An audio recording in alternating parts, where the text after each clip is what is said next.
असं म्हटले की येत्या विधानसभेला बच्चू कडू असं म्हटले की येत्या विधानसभेला तिसरी आघाडी कोणतीही नसून फक्त शेतकऱ्यांची आघाडी असेल आणि त्याचं आमंत्रण तुम्हाला खुलं दिलं आमंत्रण स्वीकारणार। मला माझ्या समाजाची शक्ती वाढवायची, मला माझ्या समाजाला हातबल नाही आवडायचं। समाज कसा बलवान बनत, समाजात कशी ऊर्जा वाढत, समाजाचे पोरं घायल कसे होणार नाही, समाजाच्या पोरांना नोकरीकडे कसं जाता येईल, शिक्षणात कसं जाता येईल, व्यवसायामध्ये माझा मराठा समाज पुढं कसा जाईल, शेती व्यवसायामध्ये पुढं कसा जाईल, यासाठी माझी मरमत केली। हे माझ्या समाजाची शक्ती वाढवणं, एक एक टप्प्यात देऊन त्यांना एकदा आरक्षण देऊन, एकदा त्यांचे शेतीचे प्रश्न सोडून, असं करून करून मला माझ्या समाजाची शक्ती वाढवते, हे माझं स्वप्न आहे। आणि ते वाढवताना मला सारासार सगळा विचार करावा लागतो, कारण कुठं उठलो आणि एकाएकी मी एखादा निर्णय घेतला असं मला नाही करता येईल।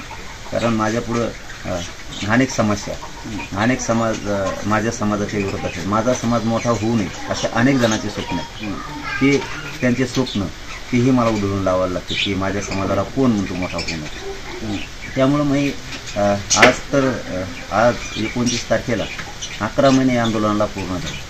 29 ऑगस्टला म्हणजे आणखीन 1 महिन्यानं 1 वर्ष आंदोलनाला पूर्ण होते। आणि देशातलं माझ्या म्हणण्यानुसार, हे माझं वैयक्तिक म्हणणं आहे की देशात एवढं सलग अखंडपणे चाललेलं आंदोलन, एवढं ताकदवर आंदोलन हे देशातलं पहिलं आंदोलन असणार। कारण इतक्या वर्ष आणि इतक्या लाखोच्या संख्येनं एकत्र आलेला कुठलाच देशात समाज नसत आणि 1 वर्षभर सलग आंदोलन चालवलं असं कोणचाच नसत। म्हणून आम्ही 29 ऑगस्टला मराठा समाजाची बैठक लावली जाते। ही बैठक पण अशी होणार आहे की या देशात अशी बैठक पुन्हा झाली नसेल। त्या दिवशी आम्ही ठरवणार आहे की 288 लढायचे का पाडायचे का पुढं काय करायचं काय नाही।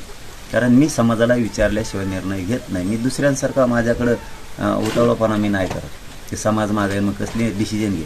मला समाज नाही संपू द्यायचा।